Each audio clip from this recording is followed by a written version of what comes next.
If you grew up during the 90s or the early 2000s, there's an extremely high chance that you watched some of Dan Schneider's shows. It was like impossible to avoid him. It'd be like trying to dodge raindrops during a thunderstorm. Dan Schneider during this period was the king of children's television programs. He made some of the most influential productions like Drake and Josh, The Amanda Show, iCarly. His resume is just stacked with tons of shows that I imagine meant a lot to many of you growing up. And make no mistake, you meant a lot to the creator of these shows as well. Well, not so much you, but your feet certainly did. The creator of these shows is a monstrous foot fetishist, Dan Get in the Van Schneider. He is a vile, creepy, disgusting human being, and this has been known for years. However, a new docuseries just dropped really diving into this subject matter and putting a spotlight on it in a way that hasn't previously been explored. It's called Quiet on Set. Now, if you don't know what Dan looks like, here's a nice picture of him here. He looks like he was made in the Dragon's Dogma 2 character creator. And Dan Schneider has become the face of Quiet on Set. However, it actually explores more than that. It's like a whole deep look at all of the horrible things that were going on during these Nickelodeon productions. It's more than just Dan, but he obviously plays a central role here because he made these shows. He was the head honcho of most of this, and he was well aware of some of these terrible and downright criminal things that were going on behind the scenes on some of these shows. And the reason I mention the foot fetishism off rip here is because that was one of the first things that people really caught on to in the public eye. After Dan's glory days at Nickelodeon, people started to pick up on how odd it was that a lot of these children's shows had an emphasis on feet. Pretty frequently, it was a common thread throughout a lot of these shows, like feet humor and having these child actors and actresses displaying their feet. And in 2013, one of the shows Dan worked on, Sam and Cat, actually ran a competition where kids were supposed to submit pictures of their feet to them. Like, that's weird. No matter how you spin it, that's a really weird thing to request from your audience of children, to take pictures of their feet for you. That's just downright creepy and wrong. I can't believe that tweet is still up, by the way, over a decade later, and no one thought to delete that. That is impressive. But anyway, people started to pick up on Dan's fixation with stompers, and it seemed like his fetish was bleeding into his work, and he was having the children unknowingly participate in it by having them display their feet. That's what it seemed to a lot of people, so it was obviously very concerning, so people did more and more digging. They found more and more evidence of Dan being an awful piece of shit behind the scenes with a lot of shady things going on there, and it just led to this reputation that people for years have known that Dan blows loads to toes Schneider is not a good person. And now Quiet on the Set has released, and so much information has come out, not just about Dan, but about that entire Nickelodeon workplace around these child stars. Arguably the largest piece of new information that dropped during this docuseries was the sexual abuse of Drake Bell by someone named Brian Peck. So Brian Peck was a coach at Nickelodeon whom was sexually abusing Drake Bell, and he was actually convicted in 2004. He spent 16 months in the slammer, and then immediately upon release, landed a job with Disney. If that doesn't show just how rotten to the core this industry is, I don't know what will. There is deep-seated evil in Hollywood. He went to jail for lewd acts with a minor. He is a sex offender, a convicted sex offender, and he immediately got a Disney Channel job working on The Sweet Life of Zack and Cody. What the fuck? That's mind-bogglingly evil. Like, that's not just irresponsible, that's malicious. It's not like they just made some kind of mistake where they put a sex offender in a role where he works almost exclusively with children. It's not like they made a whoopsie-daisy, they just happened to overlook that he's a sex offender. They knew. They would have to know, and they still hired him for that role regardless. That's scary. That's terrifying. They're actively enabling a fucking sex offender to potentially prey on more children. Drake also described that when he went into court, Brian Peck had the support of some very powerful and familiar faces. There were 41 character letters written to the judge asking for leniency for Brian Peck. 41 letters of support from industry personnel that were trying to get a lighter sentence for Brian Peck, even knowing that he is guilty of the crimes for which he is about to face the punishment, asking for a more generous sentence. These weren't just 41 pieces of toilet paper with nonsensical scribblings on it from nobodies. These were 41 character letters that were submitted by industry personnel, some of whom were high up on the food chain, so these things carried weight. And they're advocating for someone who is guilty of sexually abusing a child. Holy shit. They just viewed it as not a big deal, I guess. Listen, Judge, I understand Brian Peck diddled a child. Who at Nickelodeon hasn't? Are you really gonna throw him away or put him away and throw away the key for that? What about season 3 of Drake and Josh? What actually matters here? Let's think about that. Like, this is crazy to me. It almost stops being surprising learning that Brian Peck landed a job at Disney right after his 16 months in prison for this crime, because it seems like that entire industry just does not give a fuck about the safety of kids to begin with. So like I said, Quiet on Set isn't just about Dan Schneider and all of the awful things that he has done. It's about how awful that entire industry itself is. But once again, Dan Schneider does still play a large role in this docuseries, highlighting the bad workplace and environment that he would cultivate, the weird shit that would go on in like the writer's room and the way he'd treat some people, just a whole plethora of different bad stuff. And in response to all of this, Dan Schneider himself actually stepped out from the shadows, leaving his little gopher's hidey hole and addressing it head on in one of the most painfully scripted and staged apology video interviews I've ever seen. Hey, it's Boogie. I played T-Bo on Nickelodeon's iCarly. I got a chance to watch the Quiet on Set program, and I reached out to Dan to see if it was something that he'd be willing to discuss. I'm pleased to say that he said yes. Dan, how are you? I'm okay. The interview is not conducted by a professional. It's conducted by a former actor in one of Dan Schneider's shows, and he is not equipped to handle something like this. This is the biggest load of baloney. Like, this is just some straight up fucking malarkey. There is no pushback from Boogie on anything in this interview at all. It's just strategic softballs designed to give Dan Schneider some kind of sympathetic PR win here, where he comes out of this looking better, where he comes out of this like not the bad guy. It's so deplorable that they'd even try something like this with a straight face. I think it is extremely transparent what this is, and I'm happy to say pretty much everyone saw straight through this. This did not give Dan Schneider the dunk I think he was expecting it to.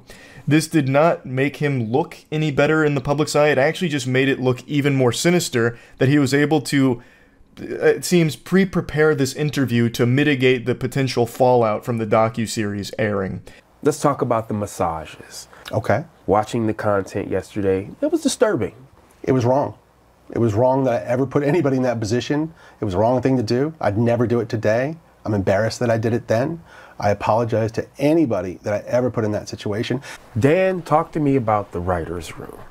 From what I saw, not cool. No, and I don't mean to cut you off, but if I can cut right to the chase, let me just say, no writer should ever feel uncomfortable in any writer's room, ever, period, the end, no excuses. It starts with what's supposed to be this moment of taking accountability. Dan Schneider is just point blank apologizing and, you know, holding himself accountable for the sins of the past type vibe. Except he's really not. Like, these aren't things that you just, like, hand wave away with, like, a simple apology. A lot of what was reported is, like, unforgivable bad shit. Like, there's really no way of apologizing for the things that Dan Schneider has done and also been accused of. So it's just, it feels so fucking insincere. And Dan Schneider got away with it, and it seems will continue to get away with it. So he loses nothing by doing something like this, which just makes it frustrating to see him parade around pretending like he cares now all of a sudden. Like, it's extremely easy for him to just be like, oh yeah, that was bad. I feel bad for that. Oh, what a regret. Yep, not good. Like, it's just, I would have liked if the interviewer was someone that would legitimately dive into a lot of these things and actually press him on a lot of these things. This interview never even addresses the things that people want to hear from Dan on, such as like the sexualization of the children in those shows. Even outside of all the foot stuff, Dan included some very inappropriate things in his programs, such as Ariana Grande milking a potato, and then another scene with her getting like splashed with water and shit. Like, all of it was very unacceptable and seems to sexualize the child actors and actresses in his productions. And that was never even brought up in this interview. So this interview just, it doesn't have any real substance to it. It is legitimately just a scripted PR play from Dan. I cut it. I want my shows to be popular. I want everyone to like. The more people who like the shows, the happier I am. Yeah. So if there's anything in a show that needs to be cut because it's upsetting somebody, let's cut it. So I think it's big for you to say with your work, if it's viewed as that today, you don't have a problem. Cut it. Cut it. I mean, that's a solution. The last thing I want to ever do is put any content in a show that's going to upset my audience and make them want to turn off the TV. Why would I ever want to do that? That makes sense. This is him addressing a question that Boogie asked about like inappropriate jokes in there without getting too deep into the weeds, just a broad subject of some of these jokes have aged poorly and people look at them as inappropriate for a child audience. How do you respond? The most softball way of asking this question, mind you, and his response was, cut it. Just get rid of it. I don't want it in the show. If it's aged bad and it makes people uncomfortable or, you know, this and that, cut it. And Boogie's like patting him on the back for it, like, oh my goodness, wow. That's so benevolent. What a great solution. Yeah, that makes sense. What the fuck? It's so easy for him to say that now, but it doesn't take away the fact that you filmed it. If you cut Ariana Grande milking a potato type shit, if you cut some of the foot stuff that you included in there, it doesn't change the fact that you still had the child actors and actresses doing that shit and were sexualizing them. It still happened. That's still bad. Cutting it from the final product doesn't erase what you did. It's so frustrating that there's no pushback on any of this in the interview. He just gets to let him say his piece and then get applause for it. It's so stupid. And when Drake and I talked and he told me what had happened, I was more devastated by that than anything that ever happened to me in my career thus far. 41 of those people wrote letters for Peck, character letters, praising him for who he was and asking for leniency, and they knew that he was guilty. They knew he had confessed to some degree, and they still did this. But Drake's mom, a lovely woman who I stay in contact with this day, she came to me at the time and she said, would you help me with my speech for the judge? And I said, of course. And I did. Dan Schneider's fishing for the Nickelodeon's Kid Choice Award for the best fake crying. It feels super forced and super insincere. Him tearing up while talking about this story. This is him talking about the Drake and Brian Peck case, where he mentions 41 people wrote those letters and it baffled him.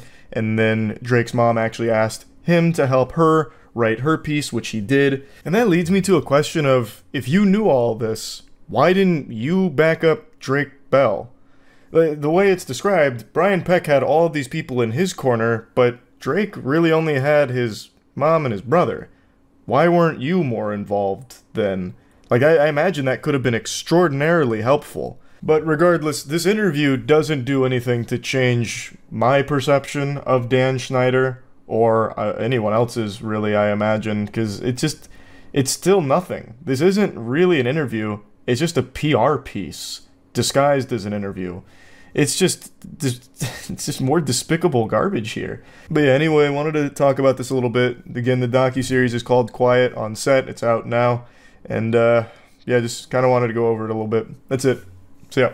I'm deep in the rabbit hole of unsuccessful and embarrassing flirting, and it's made me really appreciate that I grew up in a time where cell phone video was a fucking sci-fi concept. If you ever tried to take a video with your Motorola Razr back in the day, it came out looking like a picture of Sasquatch. So I got lucky that cell phone video wasn't really common back then, because if it was, I would have been in every cringe compilation for the next 15 fucking years. But I am super happy that now everyone records everything, because it's really pushed us into the golden age of cringe.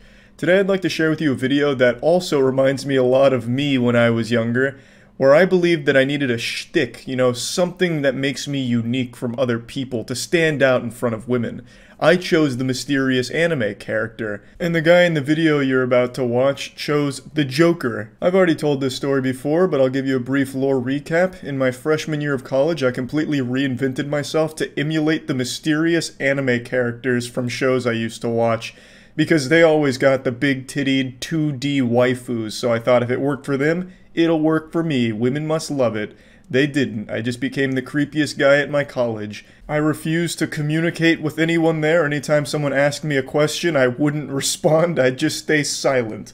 I even remember there was one time it was raining outside after one of my classes ended, and we were all waiting under the, overhang of our classroom for it to just at least stop raining a little bit, and people with umbrellas left. I had an umbrella, but I was still waiting with everyone, and then I thought it would be a good idea to take my shirt off and walk through the rain. So I did that. I fucking ripped my shirt off like Hulk Hogan, threw it in the trash, and just walked shirtless through the rain all the way back to my dorm. Because in my head, it was a cool idea where the girls in my class would be like, wow, this is a mysterious guy. Why'd he do that? This is amazing. This is a bad boy. I gotta get to know him. That wasn't the case. I probably just came across as a fucking weirdo. Yeah, I'm getting sidetracked already. This video is bringing out the demons. What I want to show you today is a guy who tried to pretend like he has the Joker's laugh in front of his coworker, because I guess he thought it'd be a good idea. I've been told that my laugh is very reminiscent of the Joker. Of the Joker, yeah.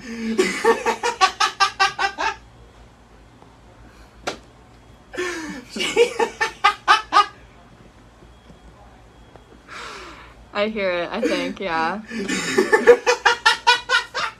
For some reason, everyone who's ever taken a single theater class in high school has all decided that they're gonna be the next Joker, so they all practice the Joker laugh a million fucking times, and we've got some classic videos from it, such as the, "I'm the Joker, baby! Ah!" And then there's that one where that dude was painting his face and doing the laugh, and then his roommate walks in concerned, damn near called the police on him.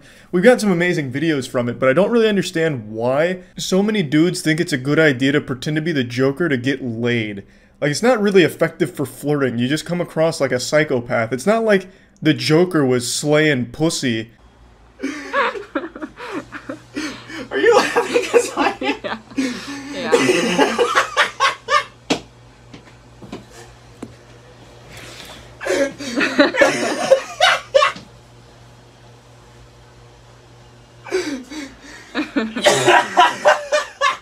The fake laugh from her here is painful, but he's doubling down. He's cackling.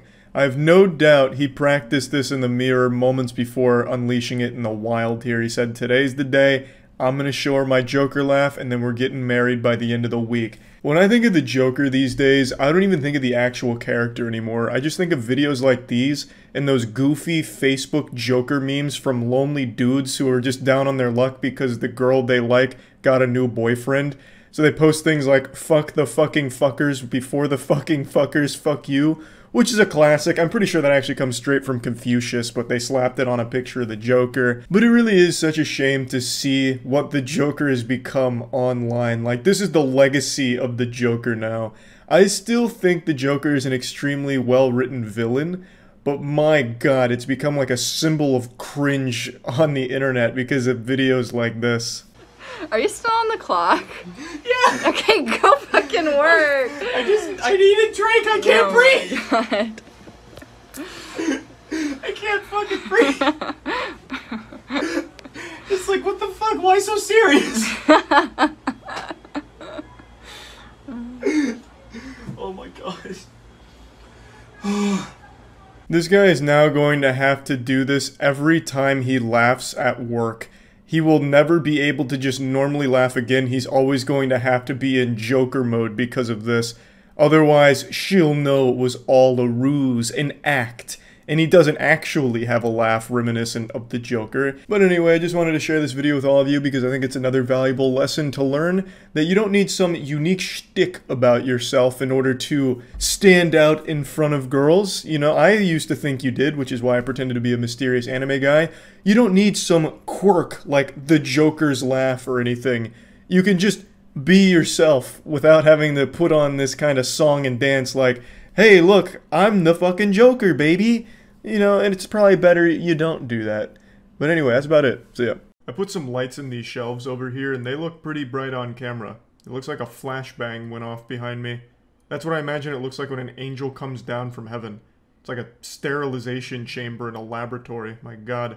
But anyway, today I wanted to do a little check-in on our good friend, the Russian Popeye, aka Bazooka Arms, aka the Saint of Synthol, or, as I like to call him, the Petroleum Jelly Juggernaut. I'm talking about Kirill. Kirill is a man who's been in the public eye for about 2-3 years now, because he injects petroleum jelly into his biceps, and he gave himself these SpongeBob anchor arm looking things. And he's not the only one in the world to do this. It's called synthol, and what they do is they inject it into whatever muscles they want to bubble up and look like a badly drawn anime character. And it's just a bunch of oil in a syringe. They inject it and it blocks blood flow and it like inflates the muscle like a balloon. And it's extremely dangerous. A lot of people have died from it, and Kirill's no exception. In fact, 2 years ago, he had to undergo life-saving surgery in order to drain his biceps because they were killing him. And I wanted to do a little check-in because I remembered reading about that, and I wanted to see where he was today. And would you believe it? He's back to using fucking synthol and petroleum jelly to pop up his muscles for the sake of TikTok clout. It just seems like TikTok likes are more addicting than heroin and worth losing your life over. Kirill is once again risking his life for the sake of his goofy fucking biceps because of the attention they garner online from people laughing at him. He has made his entire career online being laughed at. Most of you may remember Kirill from the slapping tournament from a while back where he went up against Vasily Kamatsky and got absolutely blasted and banished to the Shadow Realm. You also might recognize him from his lackluster MMA debut where he fought someone named The Old Man twice and lost both times in a pretty humiliating fashion. He's also had numerous other videos made about him and why he continues to inject. He does it because he likes it. He likes his biceps being that way. It's his entire personality. There's more jelly in this man's body than there is in a fruit gusher, and he won't stop, it seems, even after having to undergo multiple life-saving surgical procedures in order to stabilize him. He is still continuing to use to this day. In fact, he posted on TikTok just 4 hours ago. I'm gonna have to not play the original audio here because of DMCA, so just a heads up, I might just put like 2019 guy instrumental on it or something.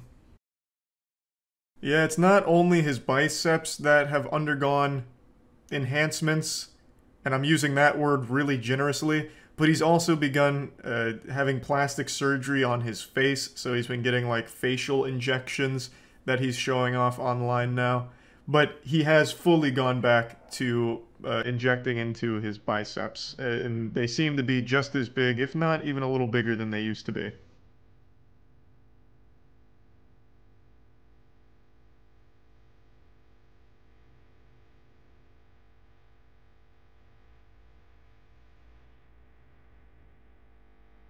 Honestly, that little groove that he's doing right there, that little boot scootin' boogie, it's syncing up nicely to the 2019 Guy song, so I actually think this is an improvement to the original video. But yeah, so as you can see, he's fully back in the swing of injecting his arms with synthol, petroleum jelly, whatever, for TikTok views and Instagram views, of course. His Instagram is a lot of just like making out with girls or like having a girl on top of him as he squeezes her ass or something to prove that he has sex. I don't really get it, but yeah. His arms once again look like Ed, Edd n Eddy when they put a jawbreaker in their mouth. And it's kind of sad, because he almost died from this. His life was saved, and he's just going right back to what almost killed him.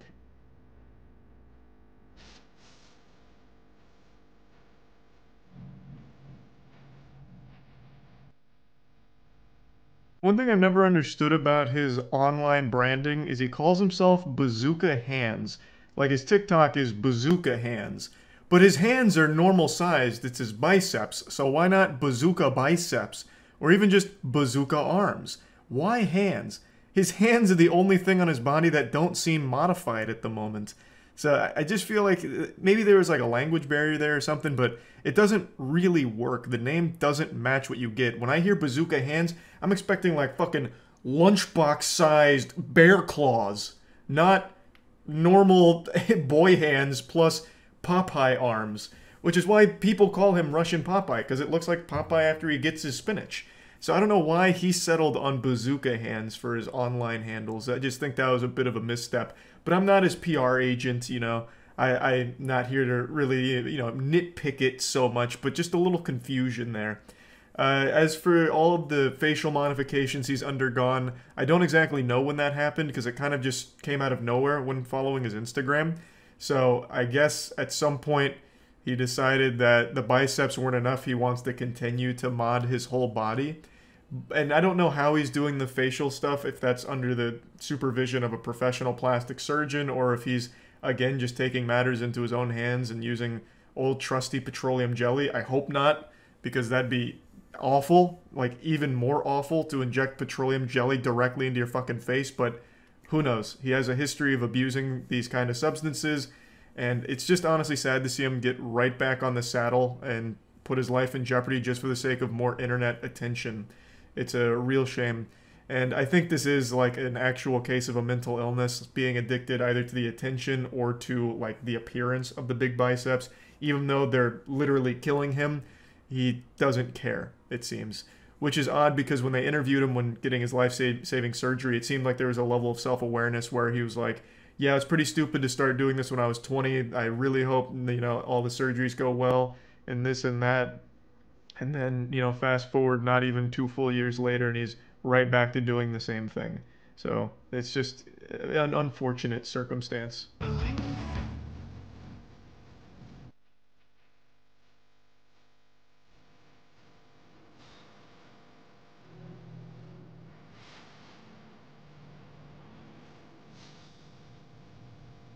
One thing that stood out to me about his TikTok more so than in his past is it seems like he has even less mobility of his arms than he used to.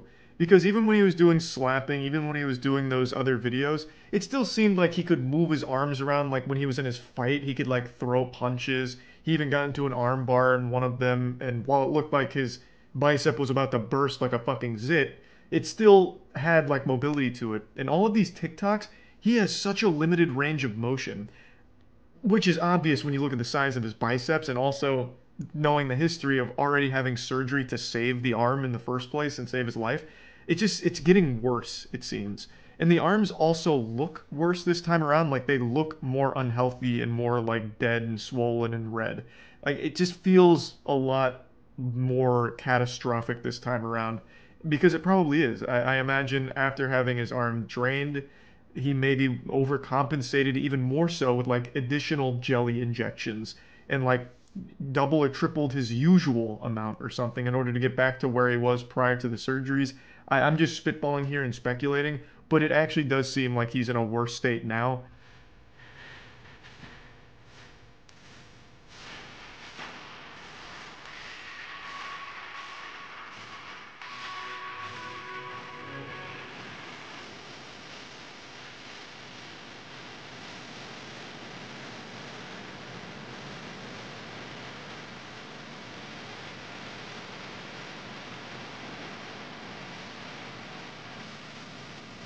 Something I noticed in a lot of his TikToks that made me feel even worse for him is he treats himself like he's a circus freak performer, where he'll go towards the camera and like jiggle his like biceps around in order to try and make it like a shock thing, I believe, because they look like diseased. Like the biceps, they look like they're about to fall off at any moment. It looks like he's smuggling rocks under his arm. It just doesn't look normal, and I'm sure he knows that, which is why he takes it right to the camera and gets like all up in close on like all of the dead skin and all of that.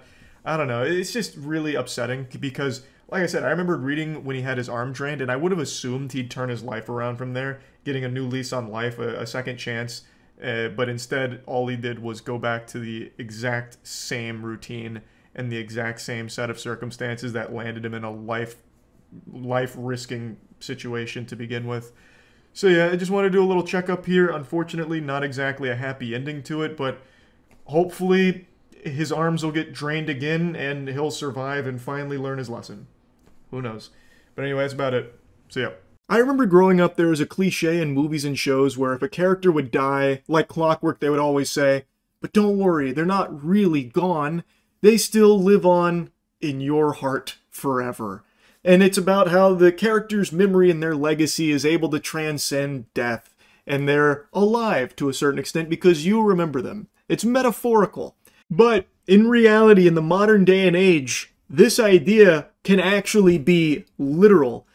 Thanks to technology! Did that scare you? Did that jump scare you? Does technology frighten you? Well, this one might. Thanks to our advances in one field in particular, AI, there are some fucking worms, some parasitic zombies out there that when someone passes away, they then get dollar signs in their eyes like Mr. Krabs because they can still get some usefulness out of them. They can parade that corpse around thanks to AI, where they can kind of like revive it with some of this like fucking forbidden necromancy so they can continue to squeeze doubloons out of their image. It's like Kabuto from Naruto, where he like revives ancient ninjas to use for his own gain. Except in this way, there is no semblance of humanity left in the corpses. It is literally just these husks, these like fucking skinwalkers that just only care about money, that will use AI to bring someone back so they can continue to make money off of them even after they've died. And unfortunately, there is no one that has been exploited more, both while they were alive in their elder years and now, especially since they've passed away, than Stan Lee. And unfortunately, Stan Lee has been like this golden goose that they continue to parade around. He passed away many years ago, and since then he has been fucking minted on the blockchain as an NFT. His Twitter account was still actively being used to peddle some dog shit. He's been used in multiple, like, crypto projects. It goes on and on, out the wazoo. And now Los Angeles Comic-Con has announced that there is going to be an AI Stan Lee attending, where guests can pay money to get a picture with AI Stan Lee, as well as have a conversation with him. So fork over some clams and you get to interact with AI Stan Lee. Excelsior! It's exactly what he would want, I'm sure. The people that own his image now get to just continue to put him on the puppet strings and have him dance for them, where they can put whatever words in his mouth that they want. And of course he has no say-so in it because he is no longer here. He shed the mortal coil quite a long time ago, and yet since then, somehow, there are still people that are using him to make money for themselves. It's just greed. I think it is so sick and twisted. And the company that owns his likeness is trying to prop this up as like a positive thing. So the studio that owns the rights to his likeness is Cartoon Studios, and the company that developed the hologram is called Proto Hologram, and they have big plans for rapid commercial expansion of its Stan Lee IP. This was a human being, by the way, that they're now talking about like it's the fucking E3 showcase and how they're going to be like unveiling a new console here. We got big plans for Stan Lee now that he's dead, and we can do whatever we want with his likeness. Yeah, get excited! It's big moves coming from our Stan Lee IP. How is that anything but ghoulish? Oh my god. Such as collectible cards and a refresh of his wax statue. Collectible cards. They're making a Stan Lee trading card game. Oh my fucking goodness. And of course the hologram AI is part of the same push. So comic book fans can enter a special 1,500 square foot booth to interact with AI Stan Lee, who appears in the rectangular box. The AI avatar may even make a surprise appearance in other parts of the convention, such as a panel. So even when he's dead, he's still being put to work. What great news, Cartoon Studios. Wow, what saints over there. And if being trapped as an AI construct after your death for an eager audience feels a bit like something that would happen in a Marvel comic book, the folks behind the Lee avatar have already worked out a defense of the project. We'll never put words in his mouth that aren't in line with things he spoke about in his lifetime.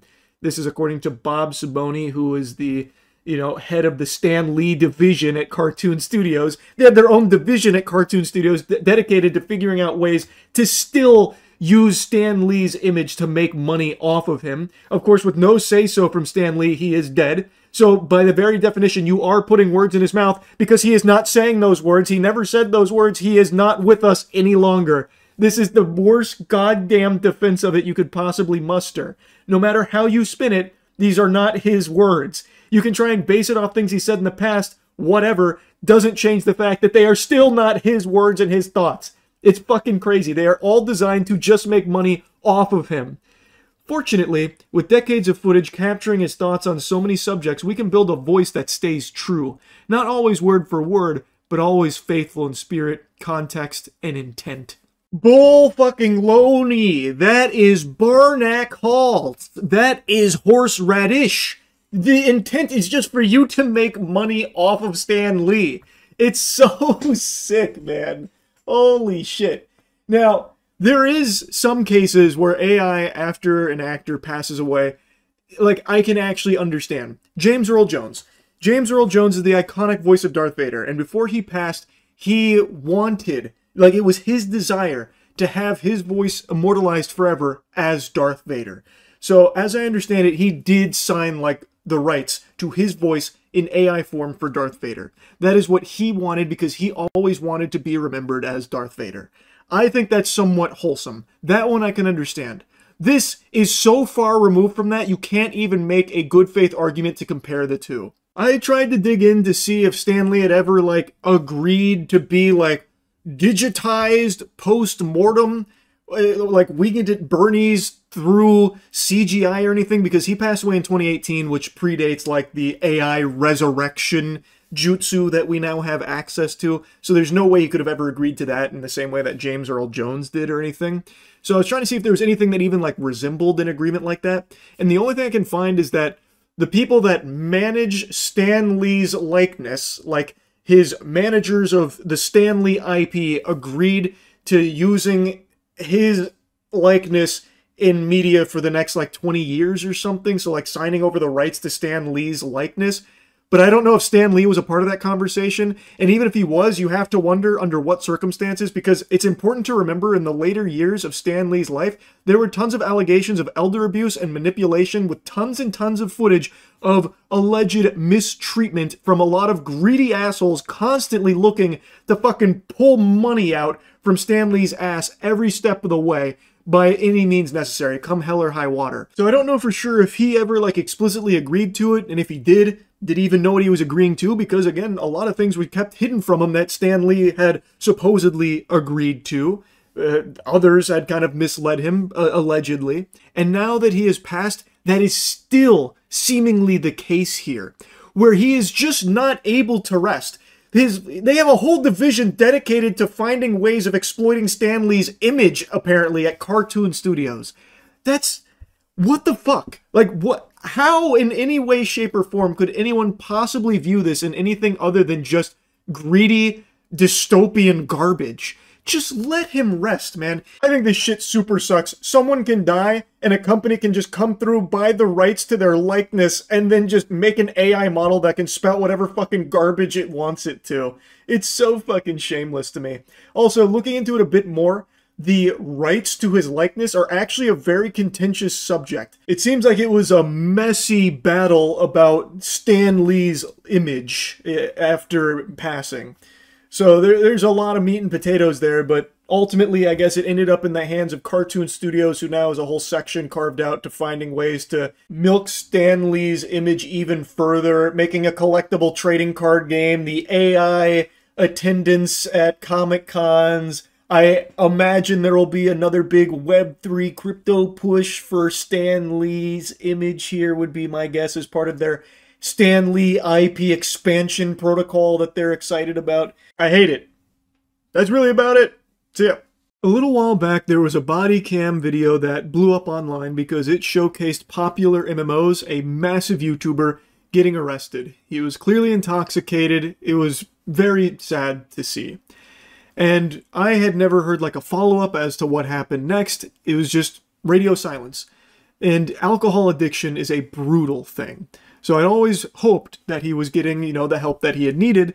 And a couple nights ago on Stream Chat told me that he had apparently made, like, an Instagram post about, like, sobriety, but I hadn't seen that yet. And then today, I just happened to see that he posted a video about his alcoholism.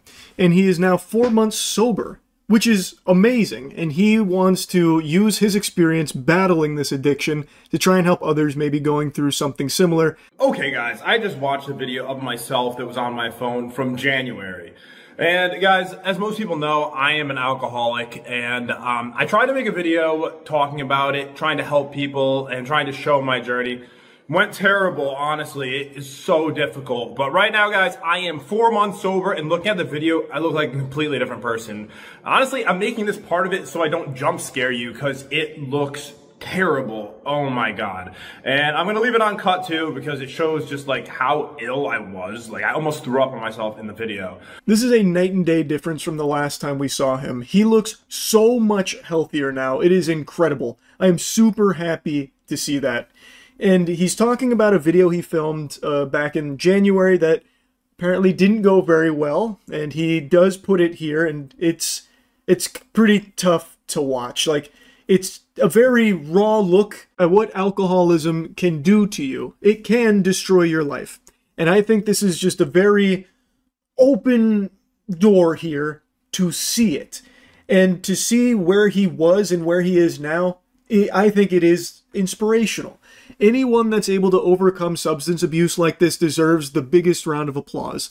And I think him talking about it and showing it like this can really help a lot of people who might be going through similar things, which he states is the goal behind this video in the first place. Hey, what's up guys? It's Pat and welcome back to another video. It's been a very, very long time. And this is probably going to be, I would assume, the most important video that I do make. And as you guys can tell, I look pretty beat up. I didn't really try to fix myself up at all for this video because I wanted to show how I've been treating myself, I guess. As you can tell, this is gonna be the first thing anyways. My skin looks pretty bad right now, and yeah, he said it was hard to watch, and it definitely is rough. But like I said, it is honest. You are seeing someone going through a very serious struggle. A struggle many others also go through. Addiction in all of its forms is bad, you know, and there's tons of addicting things out there. Like League of Legends, for example, something that I've been kind of tinkering. The needle's been getting close to my arm. I've been playing a little bit of League recently, Lord help us. But of all addictions, alcoholism, I think, is one of the more normalized ones. It is something that tons of people talk about very lightly, even though it's very serious. And Popular MMOs is very open about how awful it has been for his life. And he, even in this state here, is talking about the horrible things that it has done to his life. Talking about the innumerable times he's been in and out of hospitals, for example. Also, what started it, where it was like just a very slow thing, you know, having a couple drinks here and there at functions and some hootenannies, and then eventually straight into the shithole where things just spiral out of control and get chaotic. He said that he was drinking sometimes 3 bottles a day. Like, that's not just unhealthy, that is beyond dangerous. That can kill you. And it's something he mentions as well about how he felt like he didn't have long to live because of this lifestyle. And for those wondering, the reason I stopped is because I realized I didn't have long to live. I probably, with the way things were going and how downhill things were, I probably didn't have more than a couple weeks before I would be dead. And I'm definitely not ready to leave this world, and I hope none of you guys are either. So let's live the best lives we can. Again, like he mentioned, it is a tough thing to watch. Like, it is very clear he recognizes the effect that this has had on his life and how detrimental it has been. But it's also very clear that it's not something that's just so easy to quit. It is agony. It is a very difficult battle.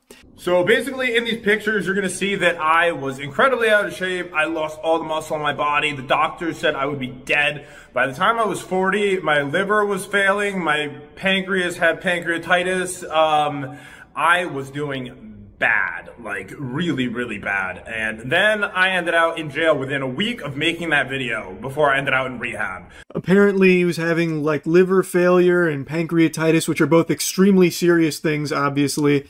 And doctors apparently warned him that he'd be dead by 40 if he continued down this path. So to see him go from that to where he is now is incredible. And I'm wishing him nothing but the best going forward. A huge congratulations to Popular MMOs here.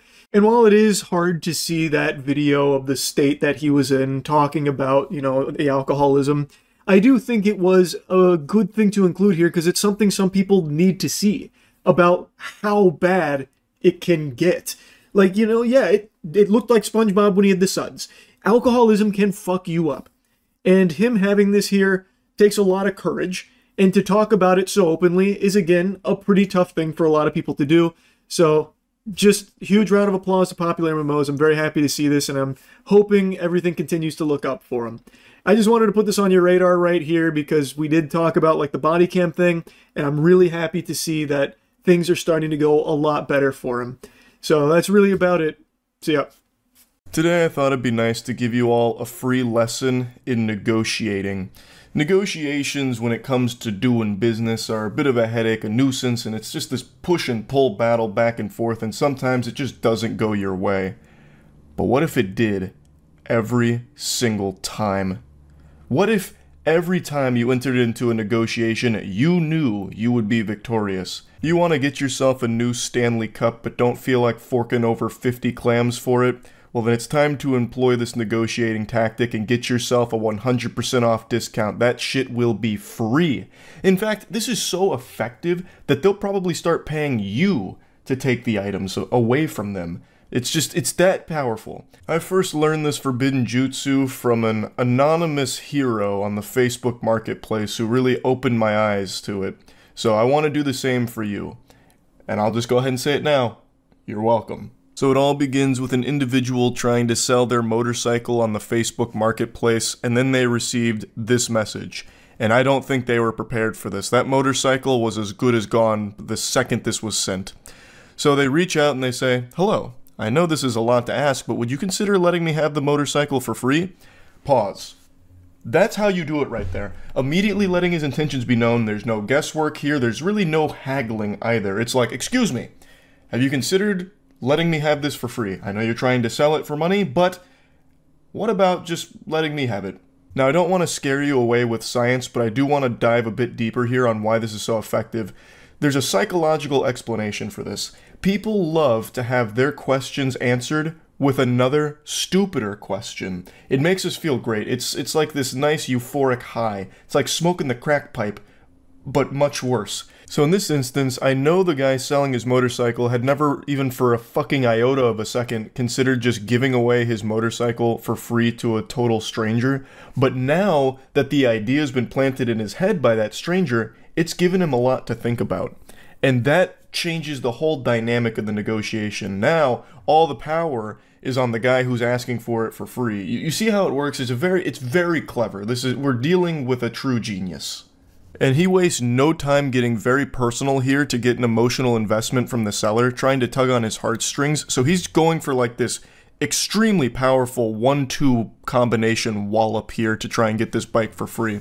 So he says, "It's for my elderly dad, and he lost his car due to financial issues, and he is dirt poor on a super low pension, and I don't work as I'm looking after him until I get another job, as I lost my trucking company to a fucking rotten," and then he drops a slur.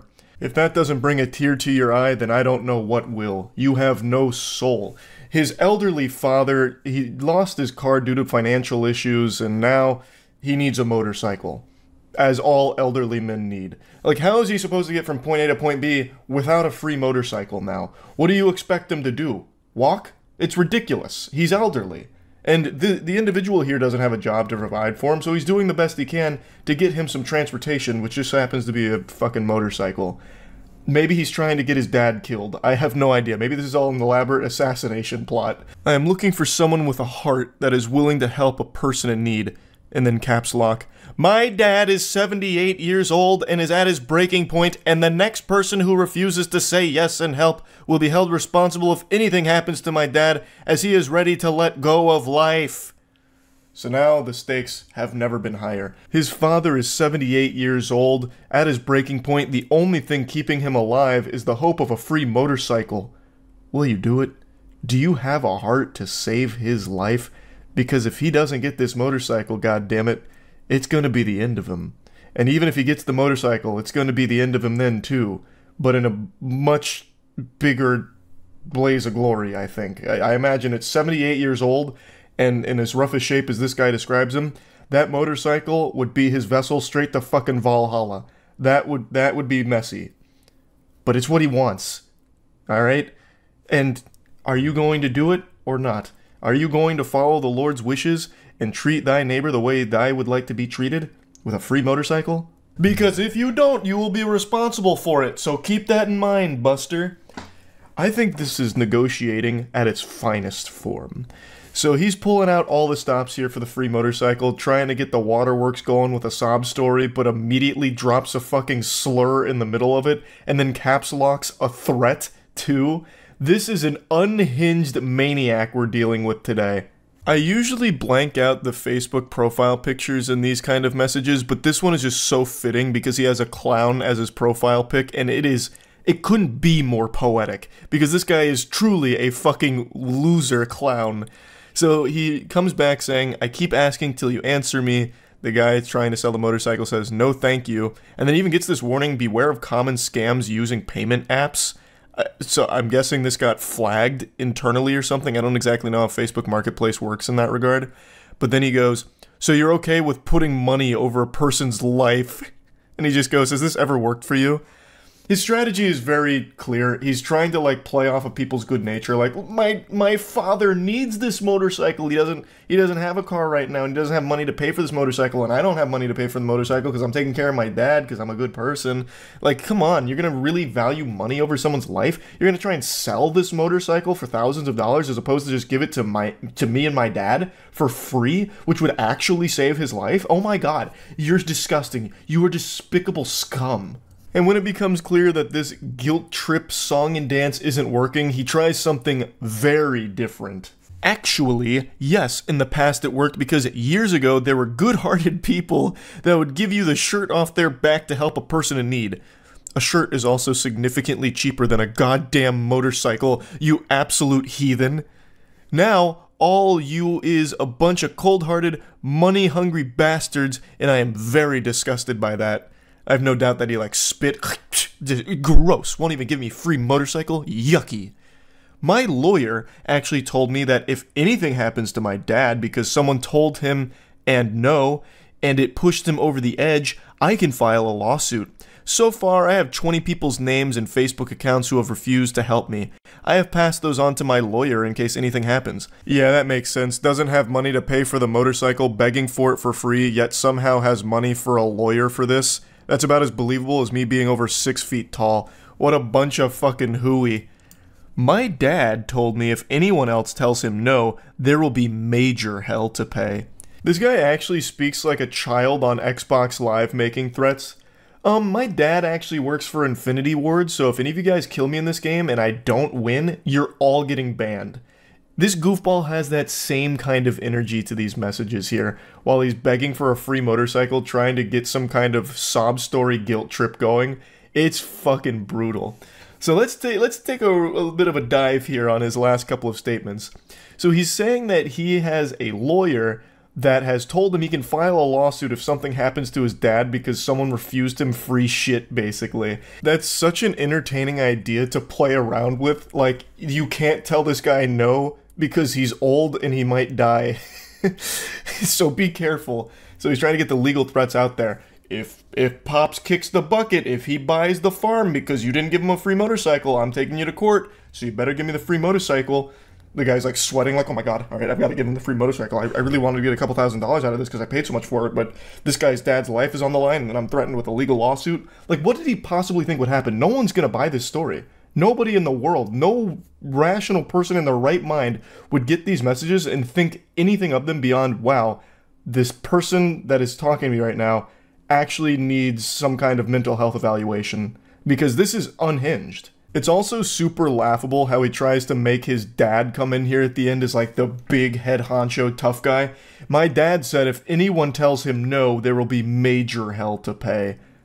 In what way? He's 78 fucking years old and apparently has no way of getting around and has some demented loser of a son that's trying to get free shit for him on Facebook Marketplace. What is he gonna do? What major hell is there gonna be to pay? There's nothing getting paid. You're just asking for shit for free in the most pathetic way possible. That's the worst threat ever. I have no doubt in my mind this has never worked for him. Shocker, I don't believe he's actually got 20 people's names and Facebook accounts in some kind of dossier that he's about to send to his lawyer to sue. Or if he does, the lawyer's just going to be trying to hose him for money off of this absolute cringe.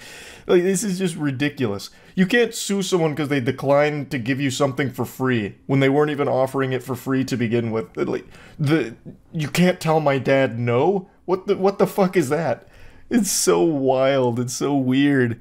So yeah, I just wanted to talk about this a little bit. You might want to try this negotiating tactic though once or twice just to see how it goes. Maybe it might be worth trying. Why not? Let it rip. It seems like a good time, a good bunch of fun. That's really about it. See ya. Hooey! Do I have something special to share with you today? It's been a little while since I've just dragged something wacky into your lap and set it down like a cat bringing in a mouse from outside. It's rare that I see a video in 2023 that leaves me confused and even a bit shocked by what I just witnessed. That just happened today. I saw this video a few hours ago, and I couldn't get it out of my head because there's so many questions with so little answers. Ok, j'étais en train de manger, ça fait 3/4 d'heure qu'il est là, devant ma voiture, et voilà qu'il se met à lécher ma voiture. The look on this man's face conveys 1,000 different emotions and all of them are off-putting. He looks like he's cheating on his SATs and cautiously looking around to make sure no one's looking at him to catch him in the act. He almost looks a little bit proud as well. This is clearly some kind of weird fetish from this guy, and this isn't the first car fetishist. In fact, I watched a whole documentary on a guy who loves fucking cars. So he'll like make out with cars, and a camera crew actually went out to film an entire like piece on him, and they were staying in a hotel, and one evening he actually went and busted a nut on their SUV in the middle of the fucking night. The guy is not even like a car fetishist, he's a car rapist. It wasn't even his vehicle, so I can only imagine the heartbreak and betrayal that his car must have felt at that moment. Unless, of course, they're not monogamous. I actually don't remember all the details on that. But regardless, if that guy was cruising your neighborhood or the local Walmart parking lot, make sure you got a chastity belt on your car's muffler, because he is coming for that cussy like a man possessed. He was a fiend. I'm getting sidetracked. Point is, there are car fetishists out there, and this dude is probably one of them, I would imagine. Or this is his desperate, pitiful attempt at getting this woman's attention to try and, like, flirt with her somehow by throwing himself on top of her car and sexually licking it, tongue-fucking it, like he's trying to get to the center of a Tootsie Pop. I don't know, but he's doing it right in front of not only her, but her spaghetti as well. The spaghetti that's sitting, like, right in front of her steering wheel. You know, he's got no shame, clearly.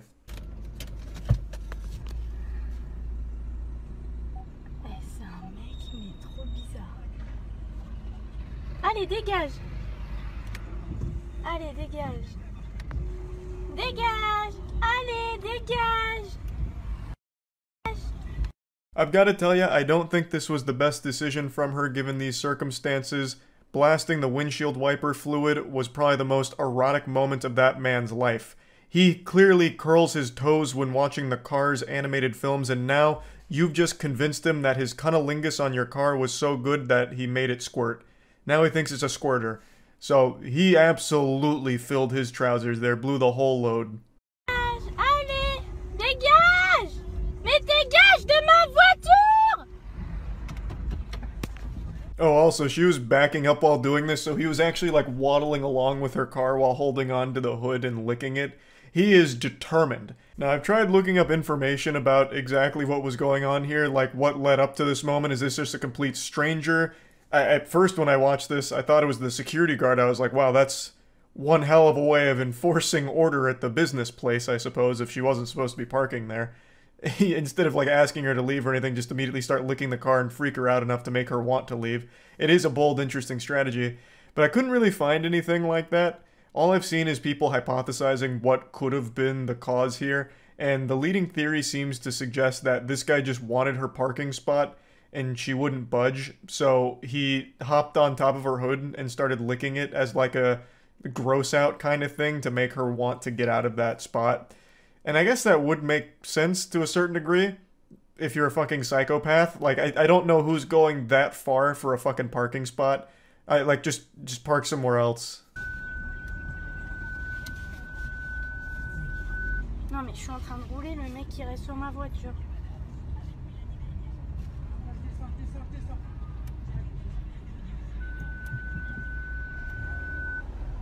Boss battle completed. She managed to get him off the hood by just accelerating, driving away. And he holds on for quite a little while there. He goes on a little adventure, really gripping onto the hood tight like it's a fucking roller coaster ride. But then eventually she slows down and he gets off and runs away, I guess. What a wild encounter, though. This is one of those weird random events in like an MMO almost. It feels so odd that this actually happened, and I have no fucking idea why it happened at all. And also, while she was driving away with him on the hood, it really looked like a green screen. Like, it actually just looked like him in front of a fucking green screen. It was so comical. But yeah, anyway, I just wanted to share this because I've been thinking about it ever since I watched it this afternoon. So, yeah, that's really about it.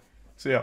Good luck sleeping tonight with this villain I'm about to put on your radar. You will be trying to snooze with one eye open and one eye on your phone, looking for any Ring doorbell alerts. Because there's a menace on the loose, there's a maniac afoot, and SpongeBob isn't here to catch him yet. We're talking about the Porch Pooper. An elusive, nefarious scoundrel that's leaving undesired presents on the front door of one man in particular at the moment. But this could be just the beginning of a crime spree. You probably heard of porch pirates, but what about porch poopers? Don't know any other way to say it. I can think of like 100 other ways to say it. Why didn't you just ask me? But I will say, porch pooper I think is very solid. That's a great alliteration that just flows off the tongue. But I've got some cool names for this cryptid, feel free to use them. The Patio Shadio, Spready Fazbear, Poop Shitman. I'm partial to Poop Shitman myself. It sounds like the name of a Kojima character, like Die Hard Man. Right now, LMPD is looking for a man who has been using the bathroom on Louisville homeowner's porch all week long. Ward Jollish tracked down the homeowner and spoke with him about being targeted by a porch pooper. That's the last kind of person you want to be targeted by. That's like being hunted down by Jason Bourne right there. A porch pooper has set his sights on this one homeowner in particular for no reason that they can figure out yet. It seems like random act of shit. Listen, a warning. While we won't show you everything, okay? We won't show you everything. Some may be grossed out by this video. When I first watched this, I actually thought this was about to be some kind of like sly plug for their Patreon or something, or like exclusive membership content on their YouTube channel. Look, we're not going to show you everything here, but sub to the Patreon or join on YouTube and you get the full ass blasto experience here, poop and all. More butt cheek and more feces than you can handle. Enjoy to your heart's content. But it's just her letting viewers know, like, hey, there's a dude fucking squatty pottying on this guy's front door, and even though we censored it, it's still kind of yucky. It all started with this. Sunday night, a young man in a red shirt walks up to one Louisville home well after midnight and begins peering inside. The homeowners have no clue. After a few seconds, the man runs away in his socks and disappears into the night. But the next night, he returns and leaves a horrific surprise. There's a lot to unpack here. If you ask me, it doesn't seem like he's in his right mind. He's got to be under the influence of something, it looks like. Because he's approaching the door and he starts doing this with his hands like he's fucking putting binoculars on to see inside of it, about to use X-ray vision or something. I know it's an effective strategy when you actually get to the door so you can see in a little bit better and focus, but he was doing it like from way too far away for that to be useful at all. And then, of course, you have to be off your goddamn gourd to take a shit on a stranger's doorstep. But what's even weirder about this is that it was a premeditated shitting. It wasn't like some kind of impulse thing where he just had the bubble guts and just couldn't hold it in anymore, the dam broke. He went to the house one night, case the joint, basically, scoping out the scenery, making sure it's like the optimal place to take a shit. Came back the following night after cooking it up, like charging his alt for 24 hours, and then released the payload. Like, he just took the dump the following night. So this was something that he had planned out from the sound of it. And looking at the footage, he was wearing the same outfit. At least if this footage is the proper timeline, where he went to the house first just looking at everything, and then came back the next night taking the shit, he's wearing the exact same clothes, so he didn't even like bathe or change in that time. Tuesday morning, I went out to my front porch and noticed this, what I thought was a cat poop. The homeowner, who wishes to remain anonymous but who we'll refer to as Jim, then checked his doorbell camera and realized it was no cat at all. And it turned out to be a person. And not only did he defecate, but he also urinated on our welcome mat. This seems personal, but the homeowner Jim has no idea who this guy is or why he would do this in the first place. And to make matters even worse, I'm pretty sure I have that exact same pair of pants that the porch pooper is wearing. So I may have been burgled by this gentleman. Maybe he broke into my house in the middle of the night, stole my pants, and left a fucking surprise somewhere that I haven't found yet. And now he's wearing my pants while shitting around the town. What's even more disturbing is that the man returned a third time the very next night. Jim got an alert on his phone and tried to confront him, but the man was already gone. You have no idea who this guy is or why he's doing this? I have no idea. We're good neighbors. We, keep to ourselves. We behave ourselves. And he was visited 3 times, like the ghost of Christmas past, present, and future. But the only gift he was given was the gift of a fucking colon cleansing on his front porch. And in all 3 instances captured on the doorbell camera, he's wearing the same clothes.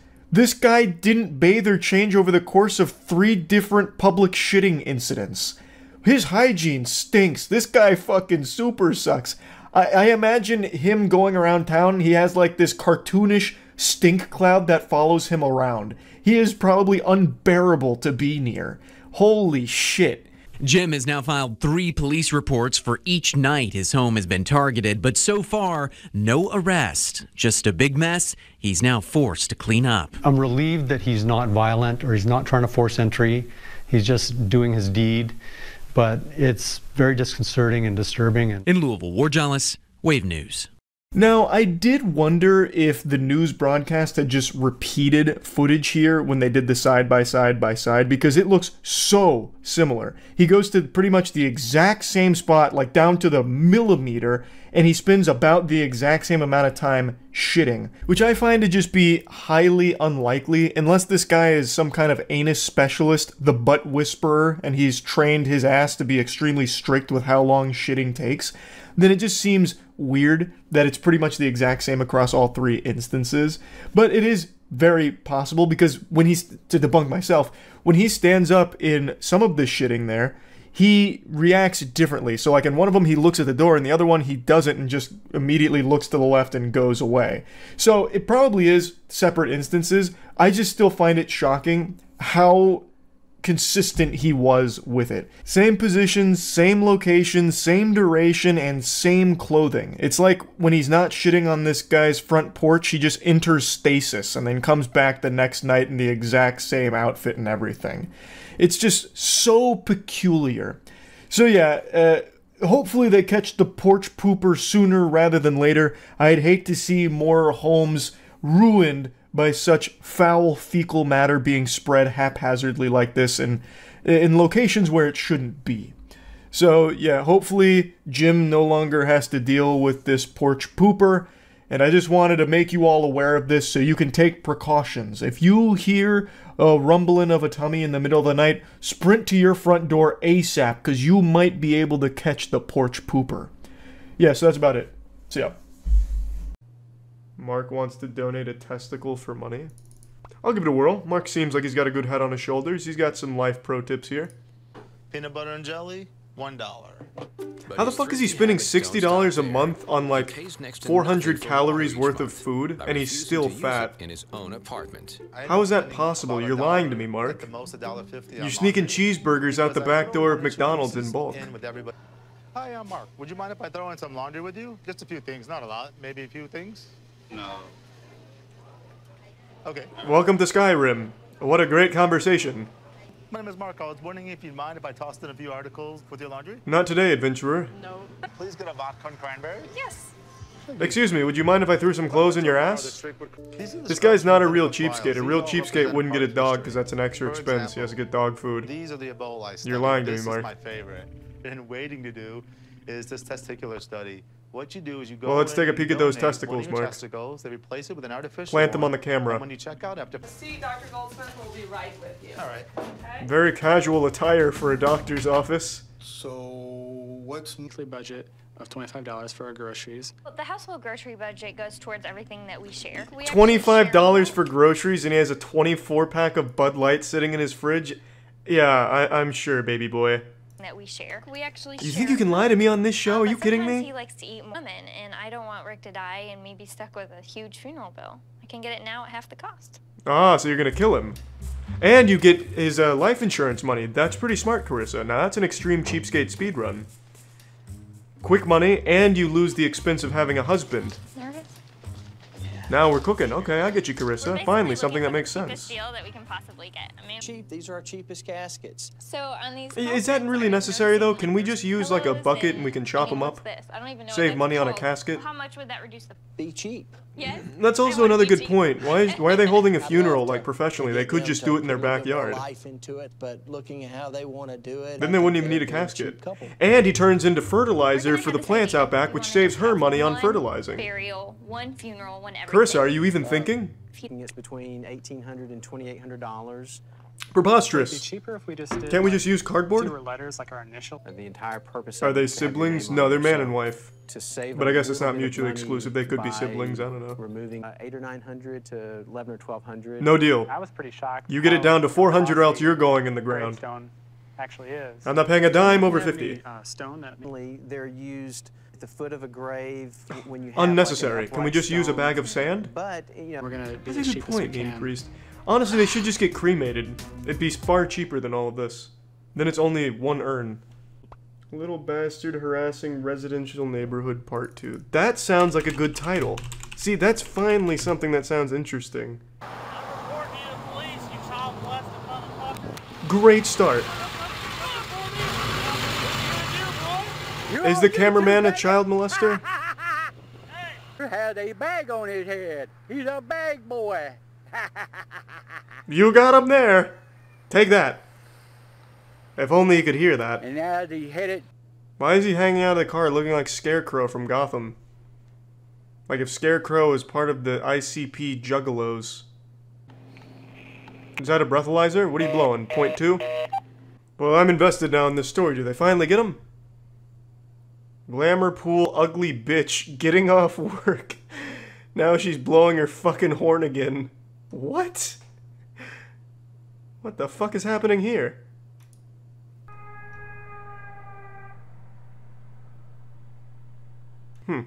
I'll leave it a like. Glamour pool piece of shit bitch getting off work. Now she's blowing her fucking horny. Damn, she's doing it the other way, the reverse. I'll leave it a like. I'm getting invested. Glamour pool bitch at it again. Jesus Christ, there's no mercy out here, no laws. I'll leave it a like. 61 possible murderers on Staley Road. What the fuck has happened? Is it that glamour pool bitch again? I'm expecting an army of murderers. Looks like this tree has a nutsack. What if he's telling the truth and just like 61 like serial killers rise from the dead in the background, like fucking Jeffrey Dahmer, Ed Gein, Hitler, all of them just terrorizing Staley Road. Whoop up on my butt boy, not gonna happen to his lifetime.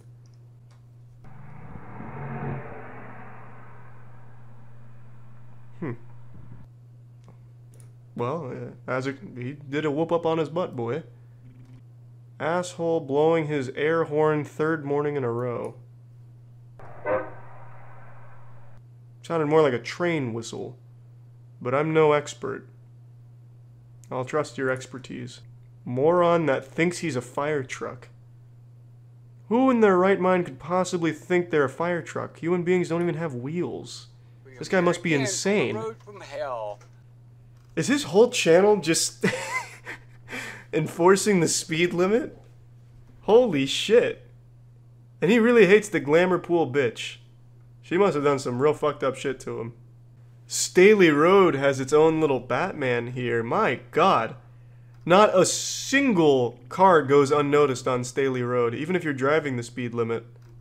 Your school dollars at work, and every child is leaning out giving him the finger. It must be that glamour pool bitch. Look. This is our school system. Why does he think everyone's a child killer? The whoop-ass man of Fort Myers? Oh god. Okay. He's got a cigarette too. He will fuck you up. Do not anger Hulk Hogan. Go ahead.